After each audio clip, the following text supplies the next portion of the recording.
class Americans, for everyone who aspires to be part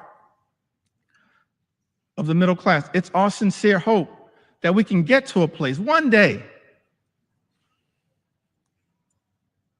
perhaps in a bipartisan way, not connected to this extreme and reckless, dangerous, partisan bill, this one big, ugly bill that will hurt everyday Americans in order to reward billionaires, that we actually can get to the work of lifting up everyday Americans, because the deck has been stacked against you for far too long. And that's not the America that the American people deserve. And part of the challenge, part of the problem, part of the issue,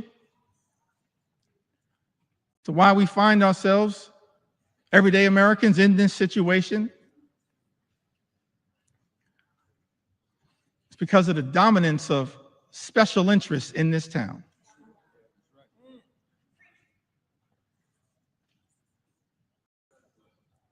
And this one big, ugly bill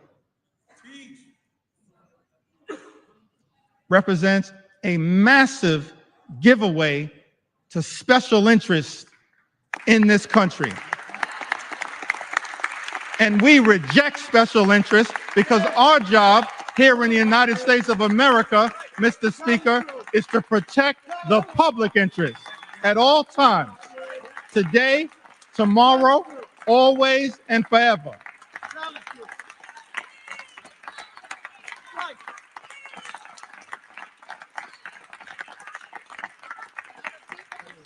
Extraordinary to me, Mr. Speaker, that you got folks in this town talking about draining the swamp. Guess what? You are the swamp. You are the swamp. You are the swamp. We've never seen anything like this. The type of corruption that has been unleashed on the American people and has poisoned, Mr. Speaker, this bill.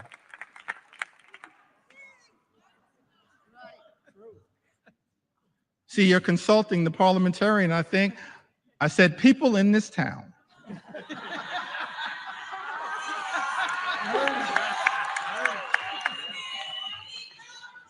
I'm thankful that my grandmother saw fit to have her grandson educated. We've never seen a level, Mr. Speaker, of this type of corruption unleashed on the American people that has made its way into this one big ugly bill. Extraordinary levels of corruption in this town, unleashed on the American people. Corruption on steroids would be an understatement. In terms of what the American people are now being subjected to. So one of the things we look forward to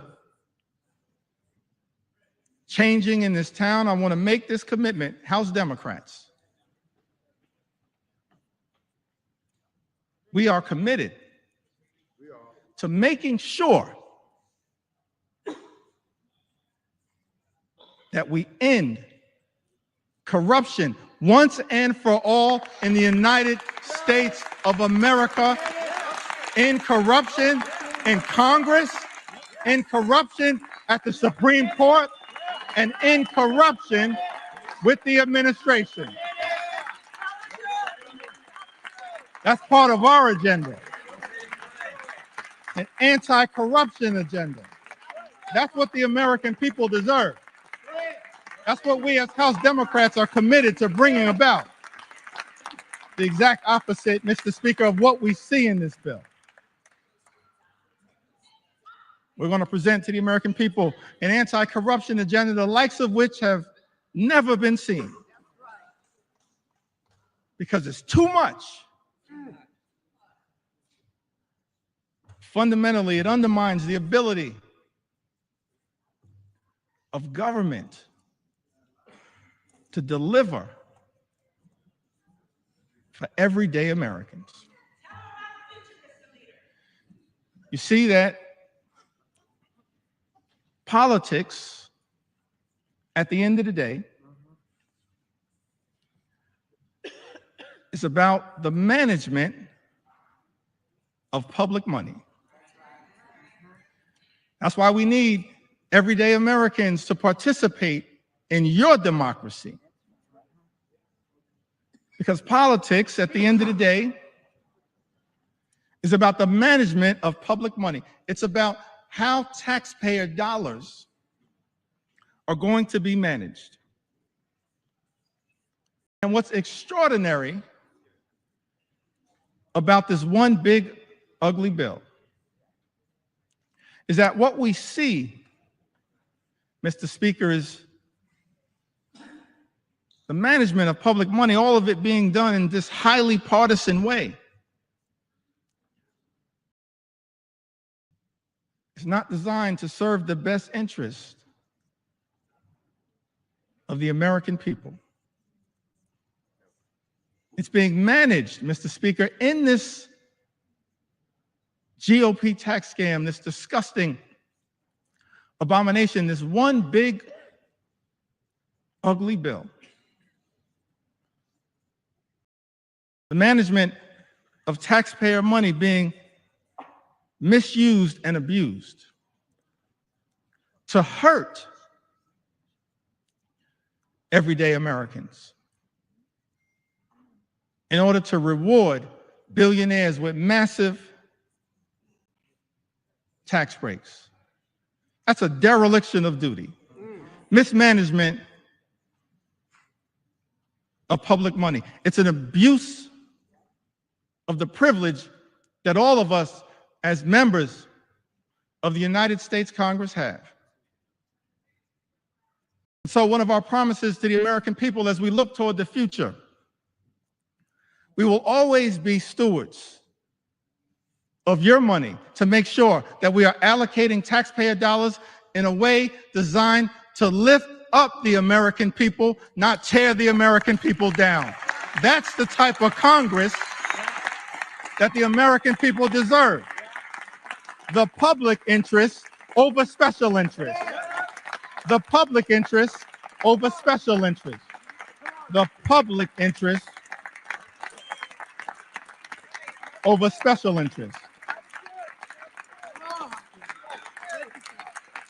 That's one of our promises to the American people. And we're going to work hard to earn your trust as we move forward and look toward the future. I mentioned earlier in my remarks that I wanted to talk a little bit about faith.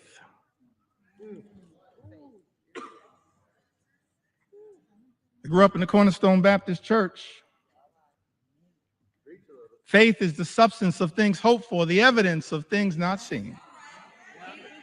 We walk by faith, not by sight. Just have faith the size of a mustard seed. You can move mountains. We come this far by faith. Can't leave this floor, Mr. Speaker, without talking a little bit about faith. Talk about faith. Talk about faith. And I use faith in the broadest sense of the word. Proud of what we are in this country: Jewish faith, Muslim faith, Hindu faith, Buddhist faith, Christian faith. All faiths. That's the interesting thing. This rush to jam this reckless bill down the throats of the American people, all of it somehow connected to our 249th birthday that we're going to celebrate tomorrow, July 4th. A journey launched by the Declaration of Independence. And ultimately, this principle embedded in the First Amendment around the importance of faith, but also at the same time, the importance of separating church and state. It's all in the First Amendment, as interpreted by the Supreme Court. Don't have time, I think, to really deeply go into it, but you've got...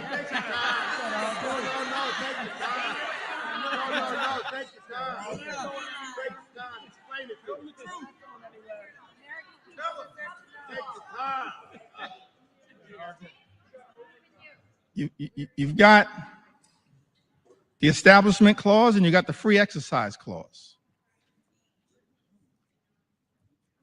Framers of this country recognize the importance of faith, our journey of religion. I'm proud of my Christian faith, but I also recognize the importance of the plurality of all of us, men and women of faith, different religions, and also of the fact that here in America, we embrace the religious and the secular. The religious and the secular. But on this question of faith, I alluded to it a little earlier. Seems to me that the Gospels, that the New Testament, there's some interesting parts of the Old Testament. I'm tempted to tell the story of King Nebuchadnezzar.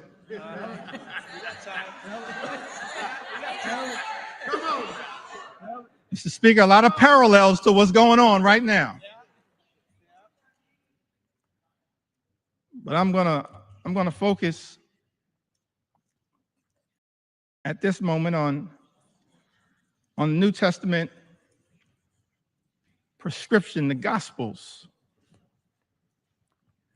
I think it was mentioned earlier by one of my colleagues. I think Don Beyer mentioned it earlier.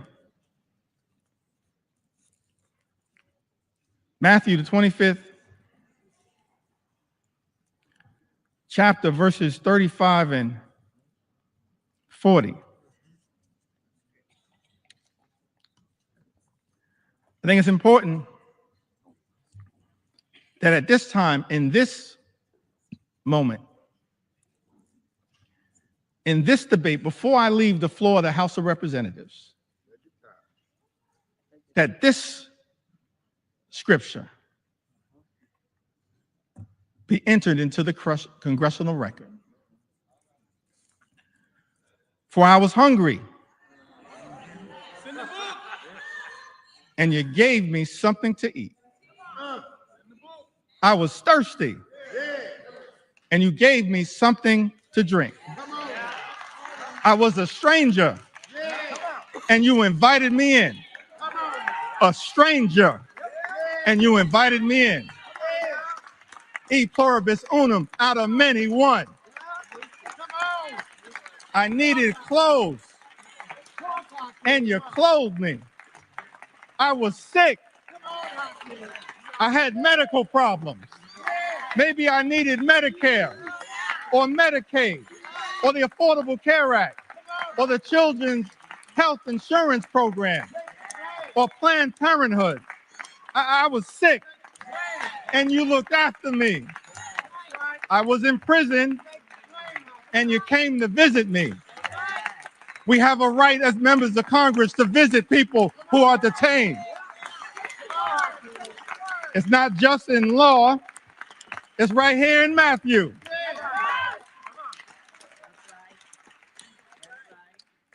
Then the righteous will answer him, Lord,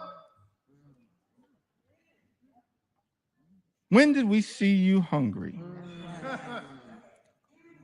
and feed you? Or thirsty and give you something to drink? When did we see you a stranger and invite you in? Or needing clothes and clothe you? When did we see you sick or in prison and go to visit you? And of course, the reply from Jesus, truly, I tell you, whatever you did, whatever you did for one of the least of these brothers and sisters of mine, you did for me. That's what we should be doing here in the United States House of Representatives. Our job is to stand up for the poor, the sick, and the afflicted, the least, the lost, and the left behind, everyday American. That's what Matthew teaches us. And that's not what's happening in this one big ugly bill. That's not consistent with what my faith teaches me.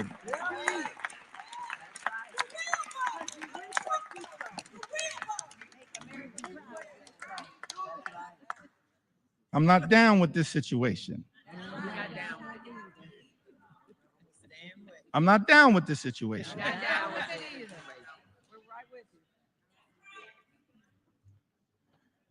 Well, you got some folks in this town. They go to church.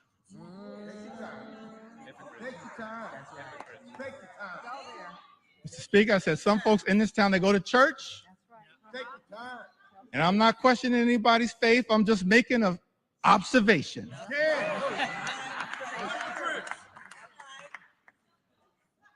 Got some folks in this town, they go to church and they pray on Sunday. P-R-A-Y. And then they come to Congress and pray P-R-E-Y on the American people. I'm not down with that kind of faith. That ain't my faith. That's not our faith. That's not the faith that comes out of the gospel. I can't find that kind of faith in Matthew 25 and 35. I can't find that kind of faith. But I do see something else. Can I talk about it for a moment? Talk about it. Talk about it. Take your sweet time. Take your sweet time. Take your time. I do see something else, kind of what I'm seeing connected to this one big ugly bill. I don't know if this was an inspiration to this extraordinary assault on the American people, this corrupt piece of legislation. But when I look over my Bible, and this is going to come from John, it's not going to come from 2 Corinthians, although the Apostle Paul has a lot to say about that. And Mr. Speaker, I said 2 Corinthians, not 2 Corinthians.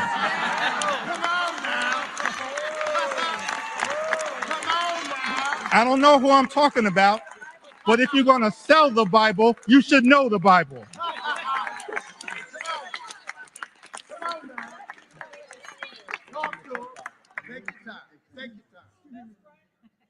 Trying to figure out, because it's not in Matthew.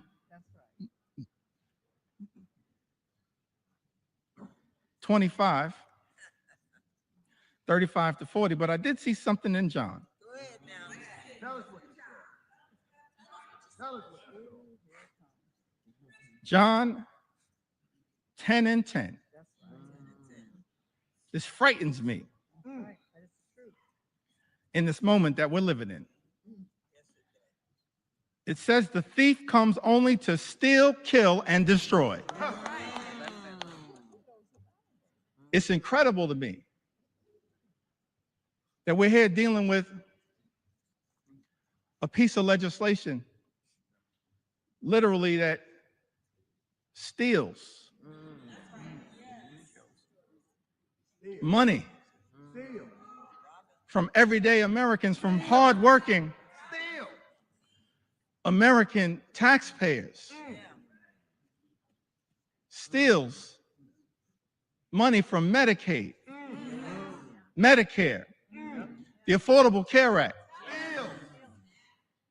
supplemental nutritional assistance, steals money from Pell Grants, from the education of our children, from energy assistance programs. Thief comes only to steal and kill. Well done. Keep going. I don't say this lightly, Mr. Speaker, but we stand behind this point. That when you try to take health care away, Yes. what this bill does, taking health care away from everyday Americans, more than 17 million,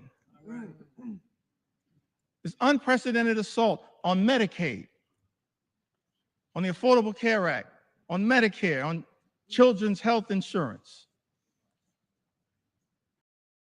What you effectively are doing, hurting everyday Americans, hurting children, hurting women, hurting older Americans, seniors, people with disabilities. Nursing homes will close. Hospitals will shut down. Community-based health clinics unable to operate.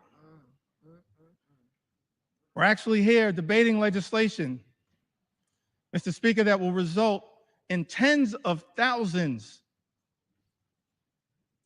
of everyday Americans losing their lives because of the inability to get health care that they now have and is being ripped away from them.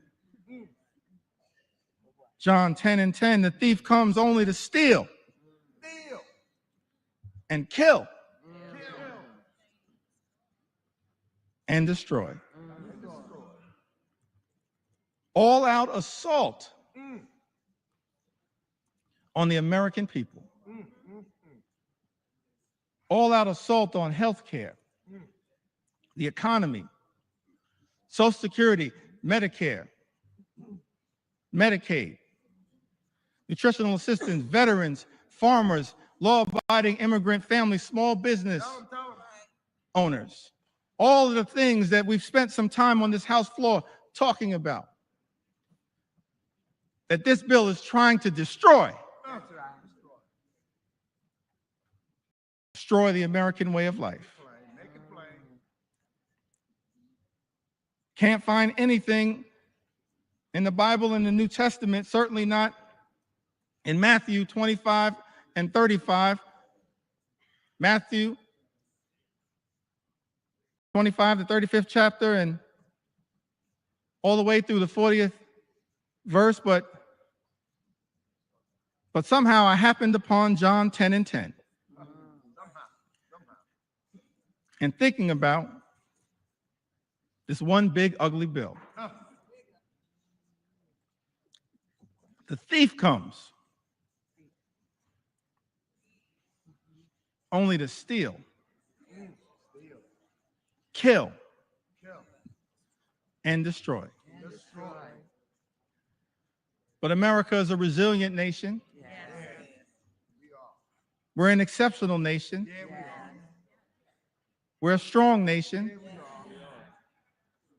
We've been through turbulence, trials, and tribulations. And we always somehow have found a way to make it through. Because of the resilience, Mr. Speaker, of the American people. So whatever happens today as it relates to this one big ugly bill, if my Republican colleagues decide that once again, Mr. Speaker, you're simply going to make the decision to serve as a reckless rubber stamp of President Trump's extreme agenda, I still have faith in the United States of America. I still have faith in the United States of America.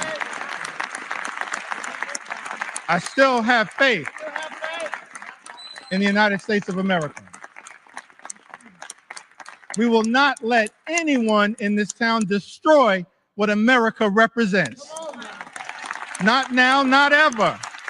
It's not going to be easy. We recognize that. But we've got faith in the resilience of the American people. So I get ready to close shortly in. Now take your time. Take your time. Take your time. Come on. Take your sweet time. Tell them.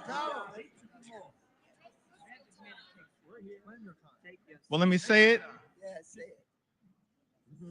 one more time. Our Republican colleagues tried to jam this reckless, extreme bill, Mr. Speaker, down the throats of the American people. Had the nerve to start this debate at 3:28 a.m. in the middle of the night.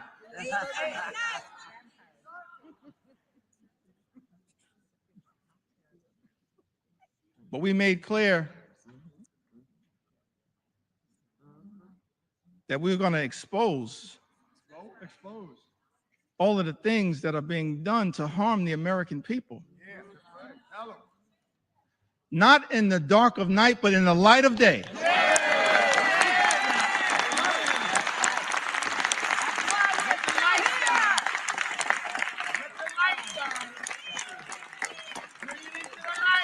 This little light of mine, we're going to let it shine on behalf of the American people.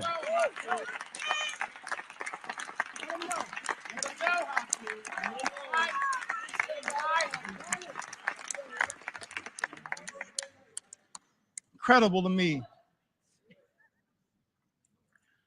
that Republicans would try to jam this one big ugly bill down the throats of the American people in the dead of night. And then, to add insult to injury, Mr. Speaker, allocate 15 minutes. 15 minutes to each side on the committees of jurisdiction. 15 minutes to the Ways and Means Committee on each side. 15 minutes Take your time. Take your time. to the Budget Committee. That's extraordinary. But I'm thankful, I'm appreciative of all of my colleagues who stand behind me. That's right.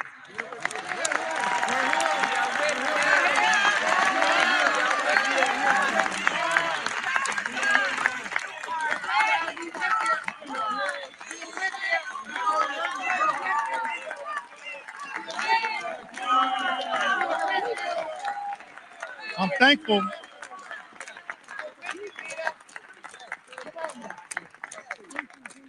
Thankful to all of my colleagues for their commitment, their courage, their conviction, standing up on behalf of the American people to deliver, hopefully, what is a message of concern, but also a message of hope. Come on. That's right.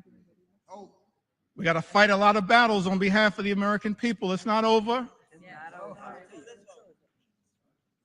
Fighting a lot of battles on behalf of the American people. This is just one of them. This one. But we wanted to make sure that the American people had an opportunity to fully and more completely understand, in the light of day, just how damaging In the light. this one big ugly bill will be to the American people. And I plead with my colleagues on the other side of the aisle, Mr. Speaker. I really plead with my colleagues, inspired by some of the framers of the Constitution, the great scholars, the great thinkers, conceived of this incredible journey that we've been on in the United States of America, creating separate and co-equal branches of government, recognizing that in this country, part of the gift that we were given by the framers of the United States Constitution, no kings, no dictators, no monarchs, separate and co-equal branches of government. This is the Article 1 branch of government. Mr. Speaker, James Madison, he once made the observation, in his view, in one of the Federalist Papers, that at its best, Congress should function as a rival to the executive branch. That was James Madison. Article 1, branch of government, the House and the Senate. We're not here to bend the knee to any wannabe king.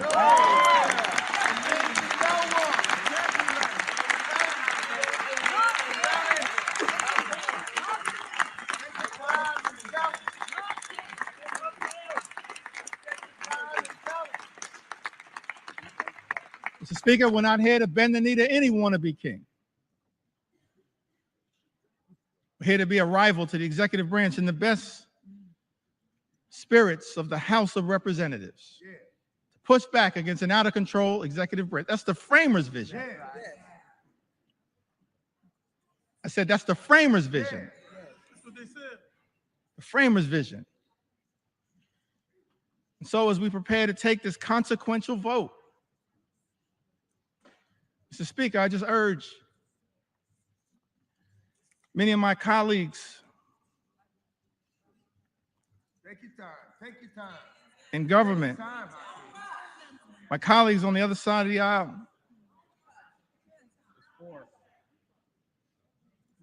Mr. Speaker,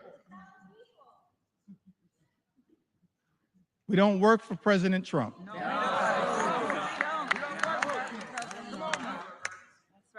We don't work for J.D. Vance.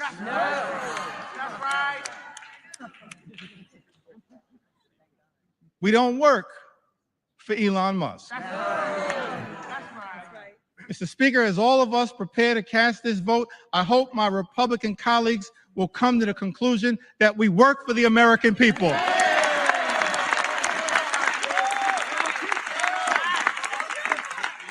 We work for the American people.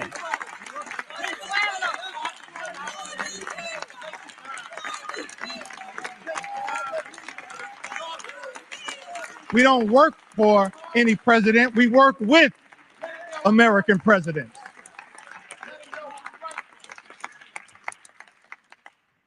We work for the American people. So it's my hope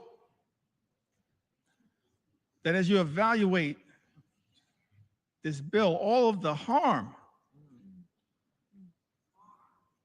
that is being unleashed on the American people ripping health care away from more than 17 million Americans.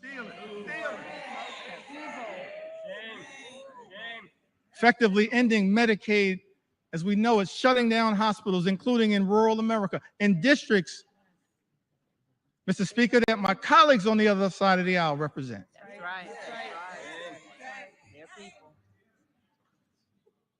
Nursing homes closing. 1 in 4 nursing homes, Mr. Speaker, will close as a result of the attack on Medicaid and Donald Trump's one big ugly bill. Mr. Speaker, this is extraordinary. This assault on everyday Americans, assault on children, veterans, seniors, people with disabilities. It's incredible to me. All of this in this one big ugly bill. Take your time. Ripping food away from children, literally ripping food out of the mouths of hungry children, hungry veterans, and hungry seniors. Mr. Speaker, that's not America. We're better than that.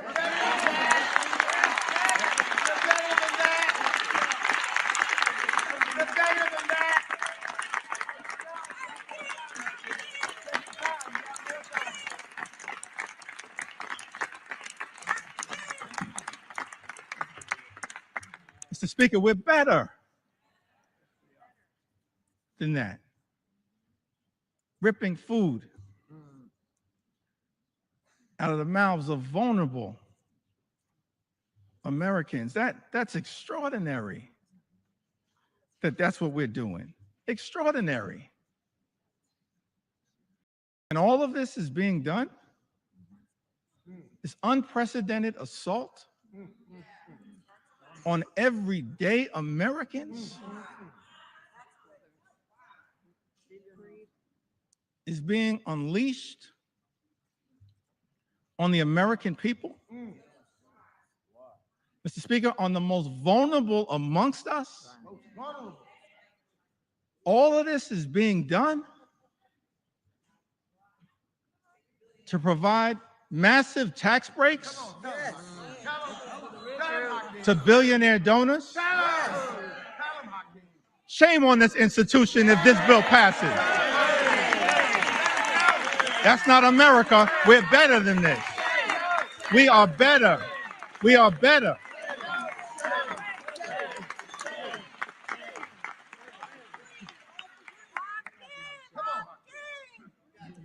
We are better than this.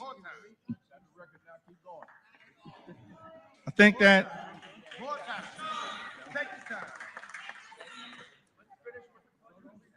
as we prepare to vote on this one big ugly bill, tough time for people in the United States of America. It's extraordinary extremism unleashed on the American people. Mr. Speaker, my colleagues on the other side of the aisle promised to address the high cost of living. Nothing in this bill will meaningfully lower the high cost of living in the United States of America. Nothing.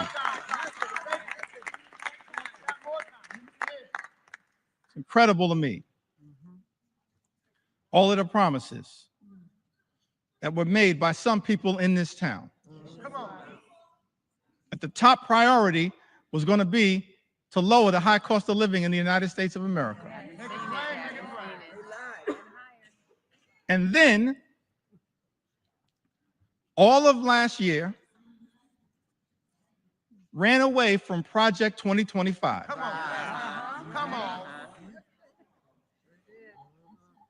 Acted like it didn't exist.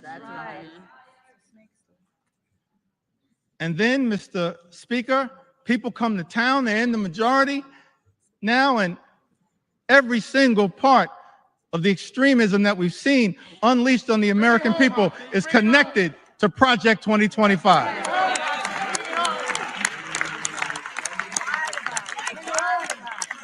Every single part. But here's why I still got hope, optimism. I referenced this earlier today as we prepare to experience the 249th birthday of the United States of America. Yeah. Take it back to that original document. Yeah. Declaration of Independence, 1776. Mr. Speaker, it had the aspirational part. We hold these truths to be self-evident, that all men are created equal, Yeah. Come on now. Bring it home. endowed by their Creator with certain Yeah. unalienable Bring it rights, home. Come on now. that among these are life, liberty, and the pursuit of happiness. Come on. Come on. That's the aspirational part of the Declaration of Independence. Yeah. And as House Democrats, we're committed, no matter what it takes, to bring that about. Imagine in America where everyone who works hard and plays by the rules can live the good life, afford to live the good life. Come on now. Good paying job, good housing, good health care, good education for your children, and a good retirement. That's what House Democrats are fighting for. That's the aspirational part of the Declaration of Independence, to bring that to life, the pursuit of happiness. That's the aspirational part. Then when you look at that Declaration of Independence, the second part of it, it reads like an indictment against an out-of-control king.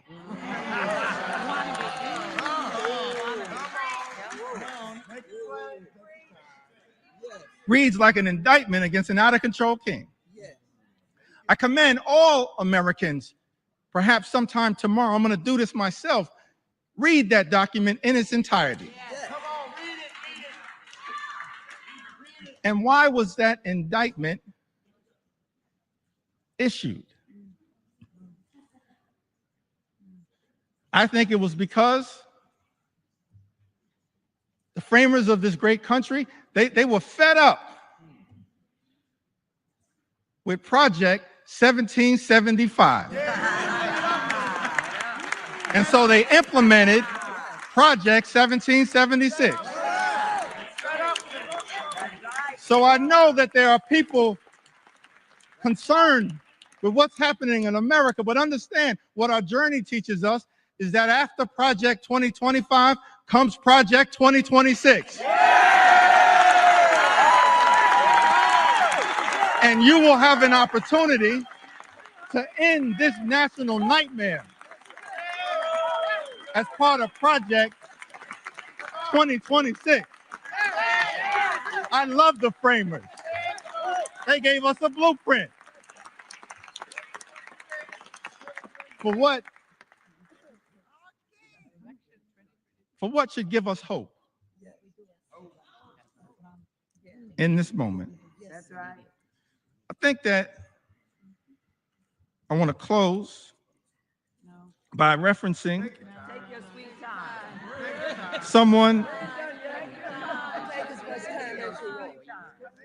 someone who we all serve with. I want to stand on the shoulders, if it's okay, on some of our civil rights heroes and foot soldiers. Yes, yes. Those whose character, whose conviction, whose courage should give the American people hope at a moment of great despair. Many of us had the great honor of serving with Congressman John Lewis.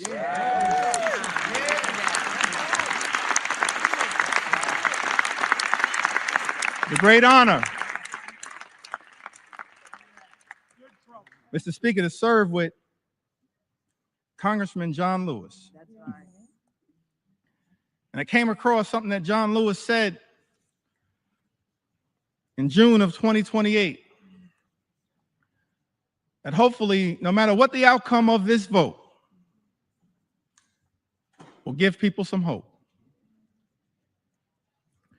Great John Lewis said, "Do not get lost in a sea of despair. Be hopeful.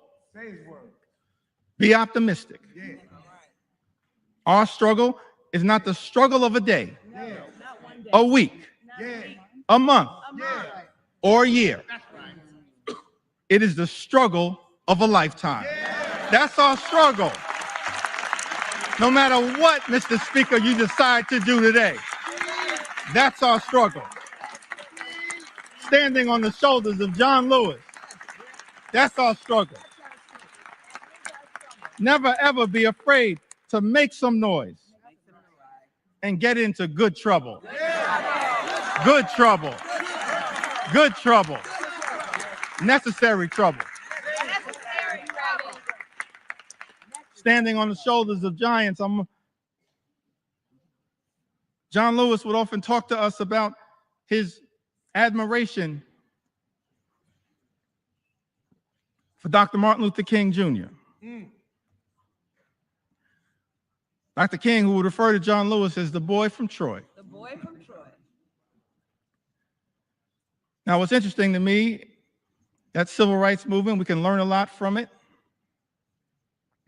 Started December of 1955. And Rosa Parks sat down on that bus so that all of us could have the courage to stand up. That's right. Wasn't an easy struggle. All the odds were stacked against these civil rights heroes and foot soldiers. And during the early days of the movement, a difficult part of the movement, Dr. King, after they've been targeted, arrested, beaten, harassed by the authorities,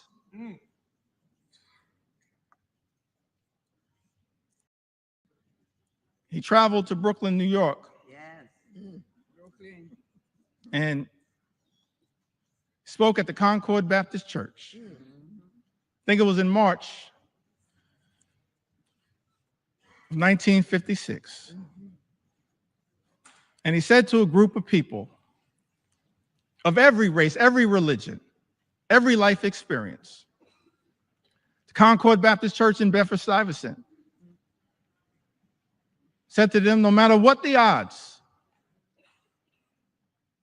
we've got to press on.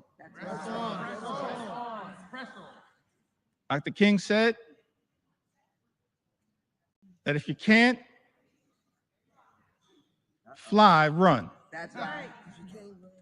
If you can't run, walk. That's right. If you can't walk, crawl.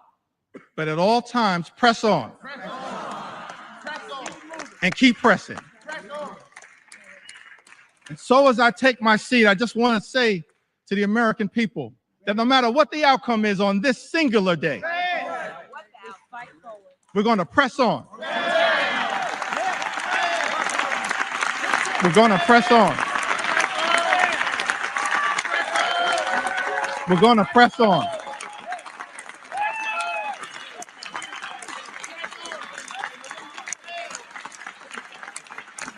We're going to press on for our children, press on for our seniors, press on for our veterans, press on for our unions, press on for our farmers, press on for our dreamers, press on for working class Americans, press on for the middle class, press on for all who aspire to be part of the middle class, press on for the poor, press on for the sick, press on for the afflicted, press on for the least, press on for the lost, press on for the left behind, press on for the rule of law, press on for the American way of life, press on for democracy.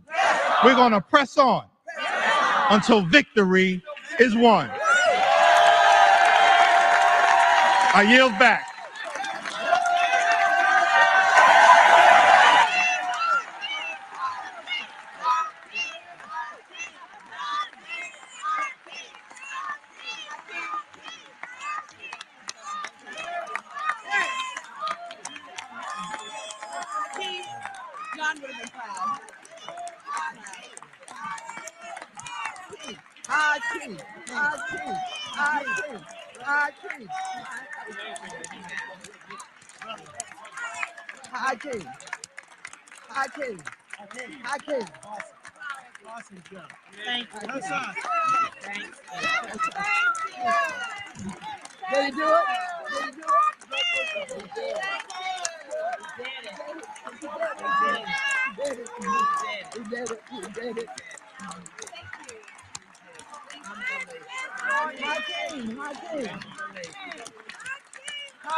Gentleman from Massachusetts.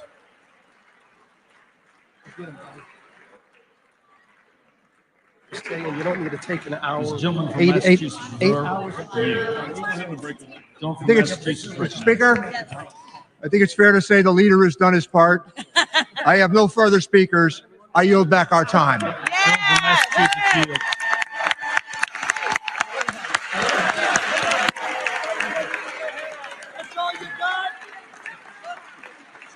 Gentleman from Missouri is recognized for 1 minute. You have 2 minutes remaining. Mr. Speaker, could we have order? The House will be in order.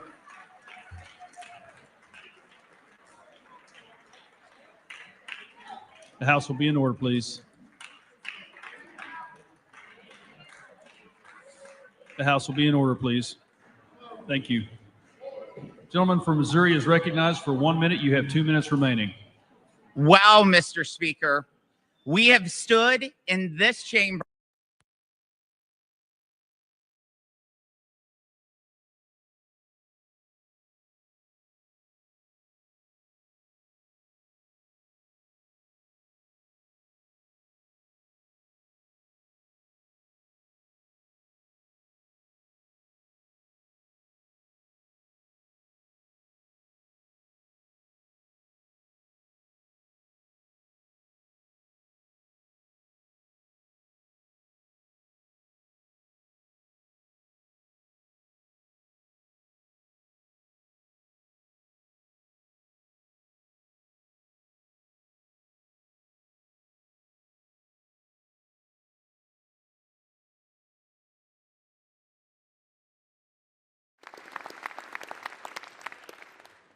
President Trump is the creator and the champion of the America First agenda. We will deliver upon that today. We come a long way. We come a long way. We began this process really about 15 months ago. We had a sense and we believed that we would have unified government. We would have this moment where the Republican Party would be given control of the White House and the Senate and the House. And we determined to ourselves that we would not waste that historic opportunity. We've had spirited debates, we've had months of deliberation, and now we are finally ready to fulfill our promise to the American people. That's what we are doing today. Now, look, before I respond to the allegations from across the chamber, I just want to take us back to a day that most of us will remember so very fondly for the rest of our lives, and that's November 5th of 2024. That was Election Day, a fateful one for America. The reason that was so important, the reason it was such a turn in history is because the American people spoke with unmistakable clarity. We sensed it as we were all out campaigning. We saw that there would be a demographic shift in America, and that is exactly what the election yielded. We, in our party, had a record number of Black and African American voters come to the Republican Party. We had a record number of Hispanic and Latino voters come to the Republican Party, a record number of Jewish voters and union workers and suburban women and urban voters. They came out in record numbers to join the Republican Party and the America First agenda with President Trump.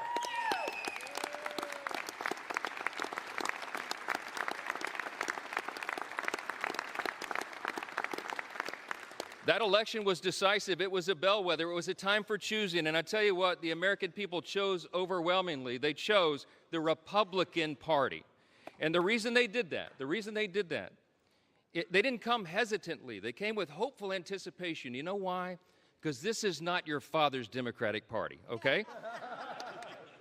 They went so far, full speed, to the far left. And their radical, woke, progressive agenda, that nonsense that they tried to push on the people, was rejected by the people. Yeah.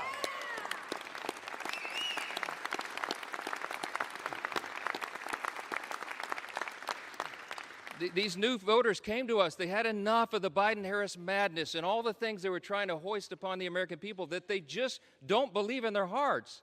And they were hopeful. They came to us with hope.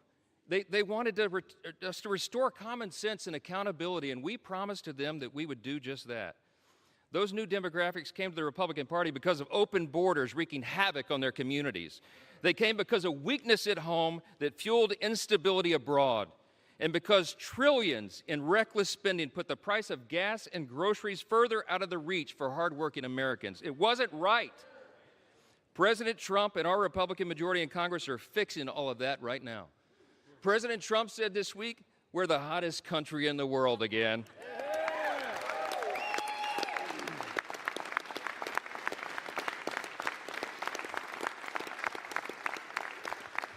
My friends, that is an objective truth. Hey, listen, how about all the wins for the president and this party? Here's just a sample from the last 2 weeks. The headline today will be, the one big beautiful bill passes the Congress, okay?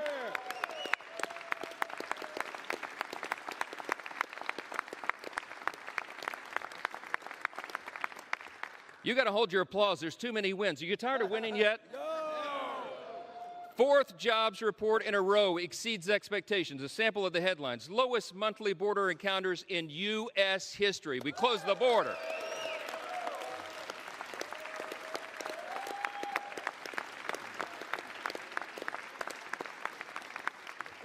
Last couple of days, a new trade deal with Vietnam and all the countries of the world, around the world lining up for that. UPenn agrees to ban biological men from women's sports.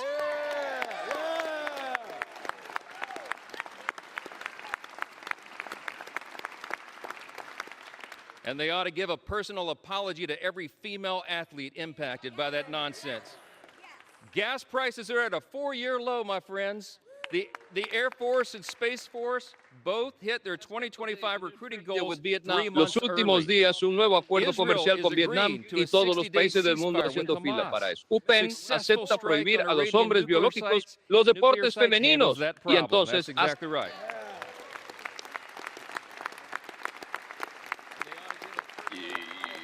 apoyo personal a cada mujer atleta impacta en esa tontería. Eso es. Lo que los precios de la gasolina están en un mínimo de 4 años, amigos míos. La Fuerza Aérea y la Fuerza Espacial alcanzaron sus llamadas de reclutamiento de 2025. 3 meses antes, Israel está aceptando un alto el fuego de 60 días con Hamas.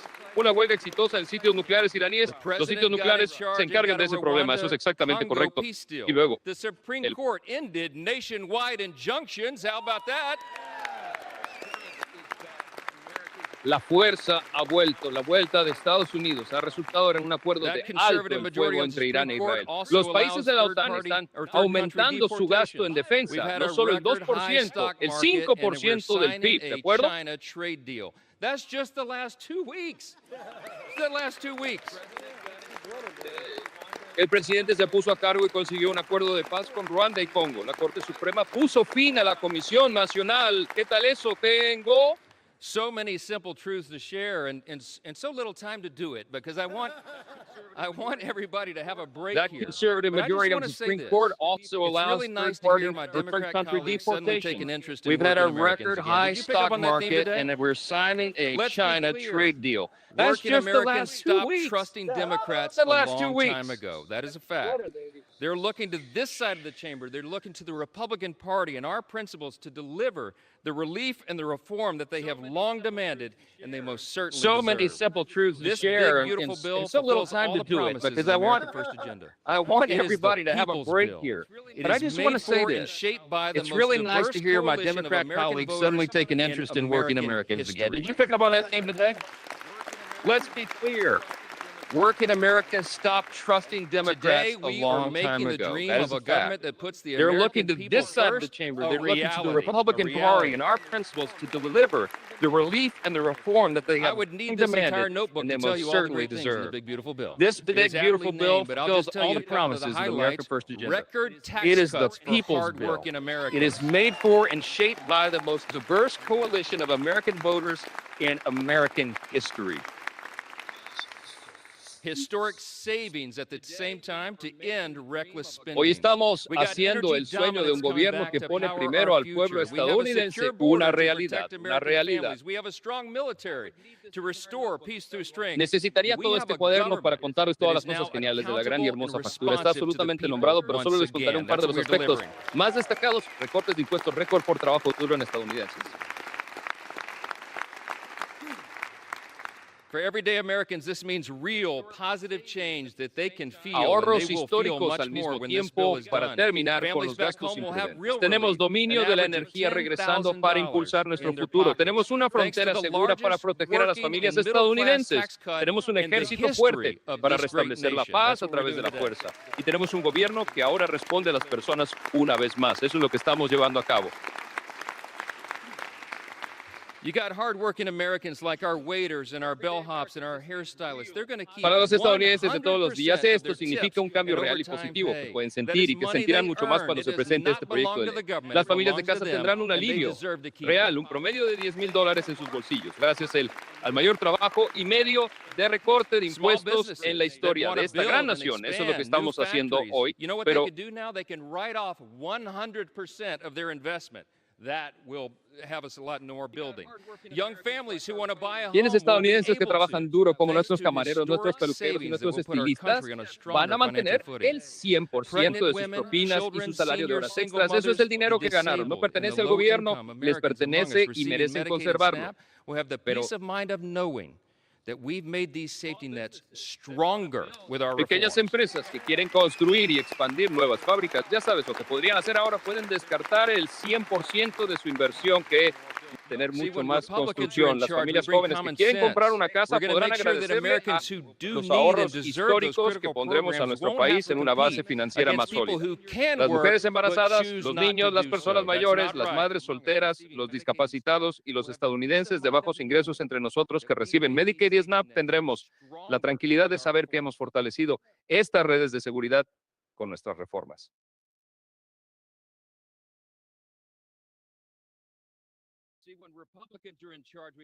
Mira, cuando los republicanos están a cargo, traemos sentido común. Nos vamos a asegurar de que los estadounidenses que sí necesitan y merecen esos programas críticos no tengan que competir contra personas que pueden trabajar, pero elijan no hacerlo. Eso.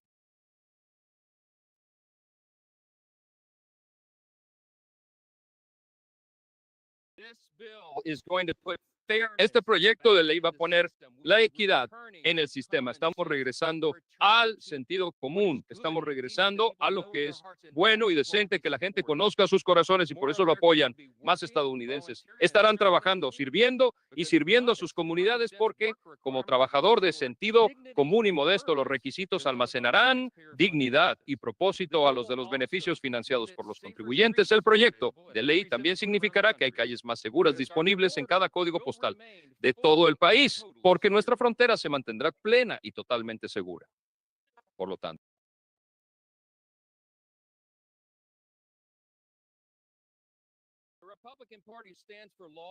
el Republican Party significa ley y orden, y este es el lado que se opone a las fuerzas del orden, los valientes hombres y mujeres que están.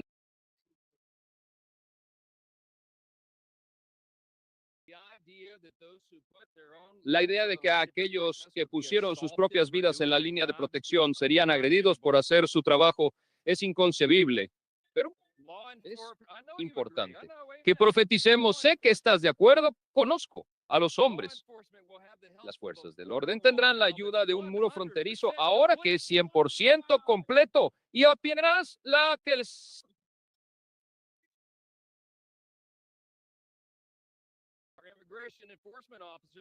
Nuestros agentes de aplicación de la migración recibirán un impulso de más fuerza de mano de obra y recursos en el espacio de detención para que los extranjeros ilegales detenidos no sean liberados de vuelta a las calles como lo fueron durante los últimos 4 años. Así que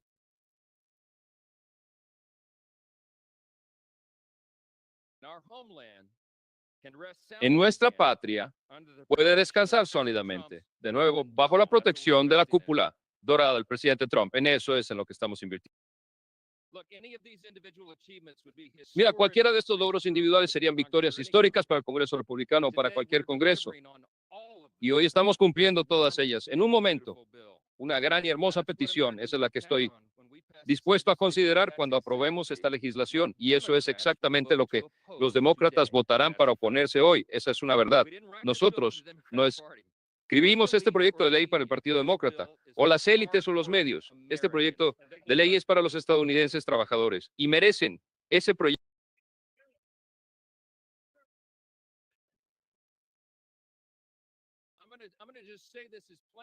Voy a decir que esto es lo más claro posible. Esto es una verdad simple. Si te dedicas a una frontera segura, comunidades más seguras y un ejército fuerte, este proyecto de ley es para ti. Si te dedicas a una responsabilidad fiscal de sentido común y a reducir el déficit, este proyecto de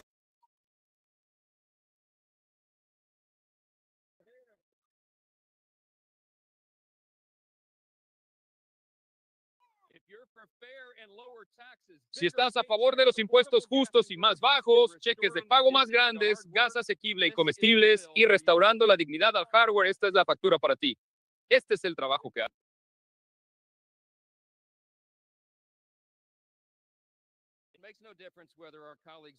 No hay ninguna diferencia en si nuestros colegas, solo al otro lado de la Cámara, hablan durante 25 minutos o 25 horas. No pueden cambiar la verdad, y hoy fue sobre el rendimiento.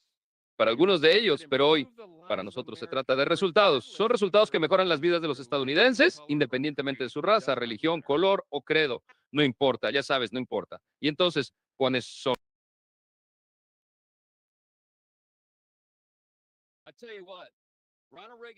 ¿Qué te digo? Ronald Reagan solía recordar que siempre puedes confiar en el pueblo estadounidense y nosotros sí confiamos en el pueblo estadounidense y ellos pueden discernir la diferencia. Lo que vieron en exhibición aquí hoy es que los demócratas ofrecen actuaciones y los republicanos ofrecen resultados. Y creo que la clave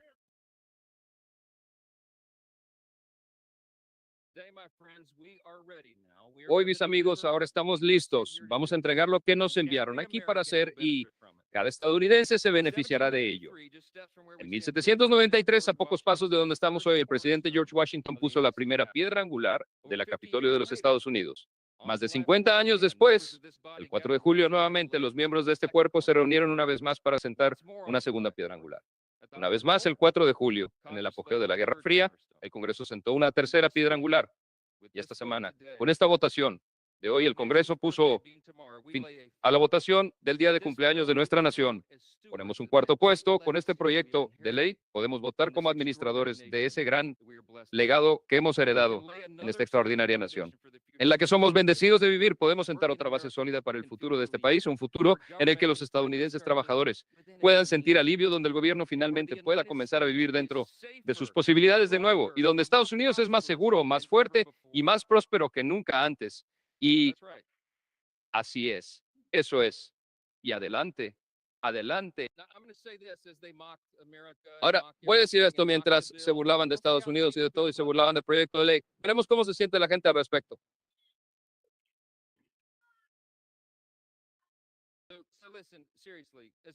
Así que escucha seriamente, como amigos y colegas, realmente al otro lado del pasillo lo que celebramos mañana es el cumpleaños de la nación. Dejemos de lado la política por un minuto y reflexionemos sobre nuestras bendiciones. En realidad no es broma, mañana es el cumpleaños número 249 de nuestra nación.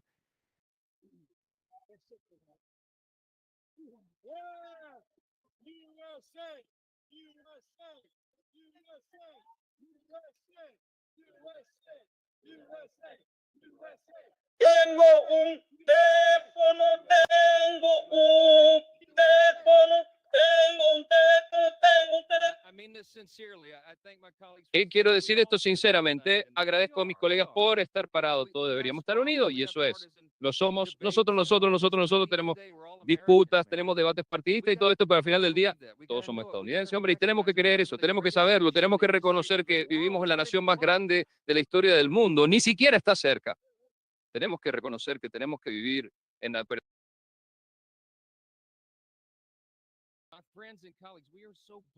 Mis amigos y colegas, estamos muy bendecidos, no debemos dar por sentada.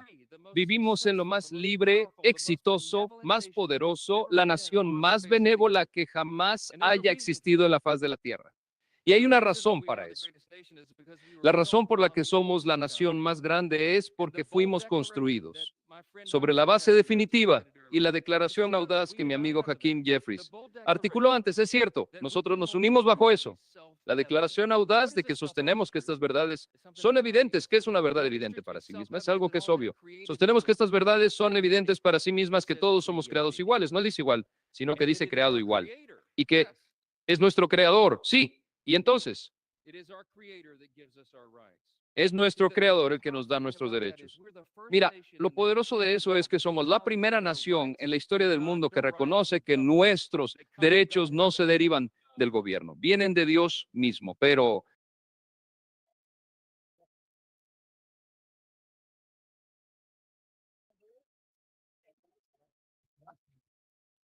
you see ves que esas palabras de ahí arriba, ese lema, dicen Dios confiamos justo encima del traje del orador. Sabes, un congreso anterior puso eso ahí a principios de los 60 en la cima de la Guerra Fría.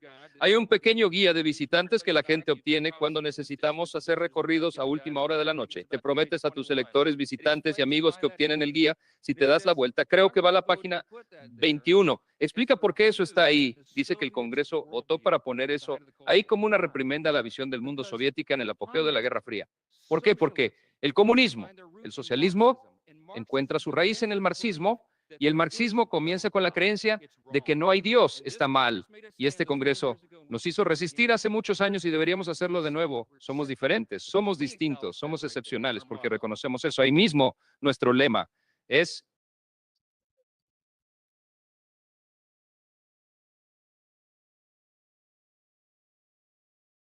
It doesn't say in government we trust. no dice en el gobierno en el que It confiamos, says in God we trust.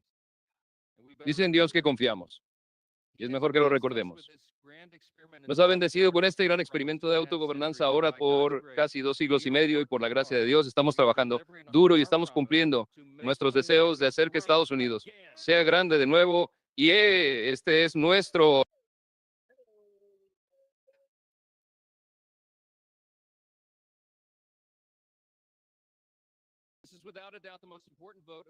Este es sin duda el voto más importante de este Congreso y creo que este sería quizás el voto más importante que cualquiera de nosotros ha tomado en toda nuestra vida y todos deberían recordarlo como sea que votes hoy.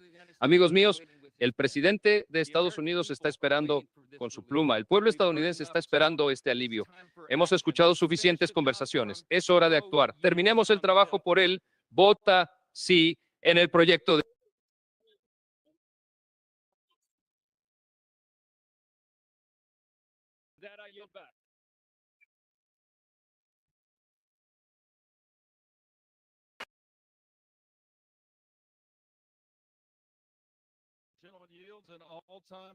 Los rendimientos de los caballeros y de todos los tiempos para el debate.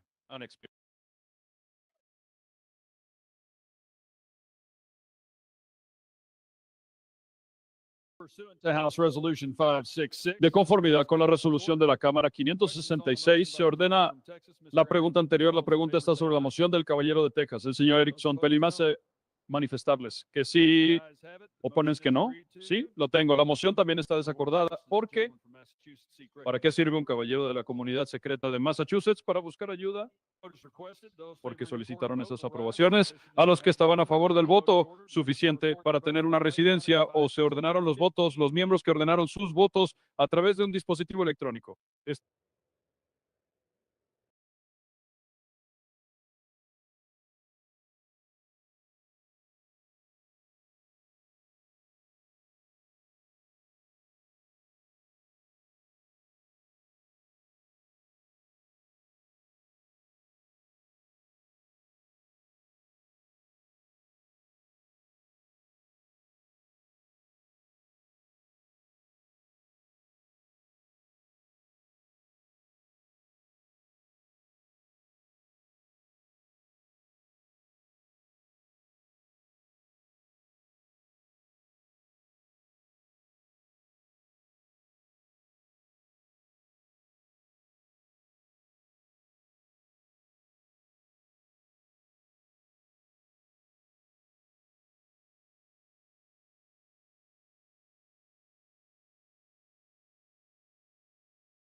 Members voted.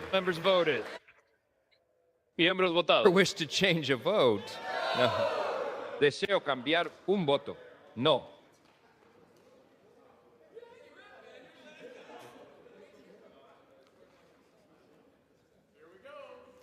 On this vote, the yeas are 218, the nays are Los sí 214. son 218, The motion is los adopted. nays son 214. La moción es adoptada.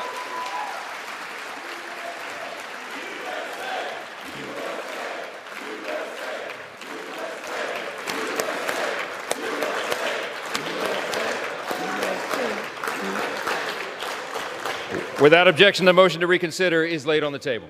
Sin objetar, la moción a reconsiderar está puesta en la mesa. Y yo estoy pensando en cómo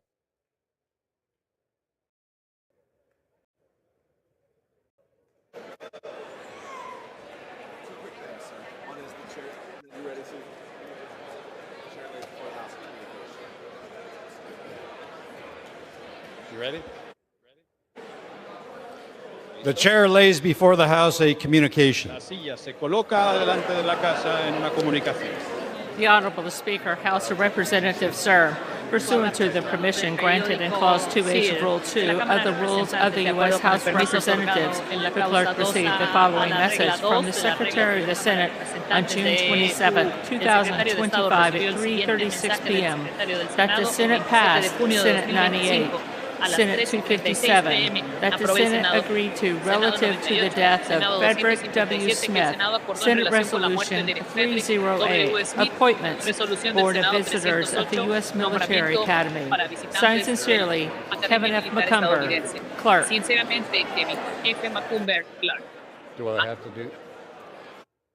To Clause 13 of Rule 1, Also, the House stands adjourned until 10 a.m. on Monday, July 7, 2025. lunes 7 de julio de 2025, abriendo la puerta.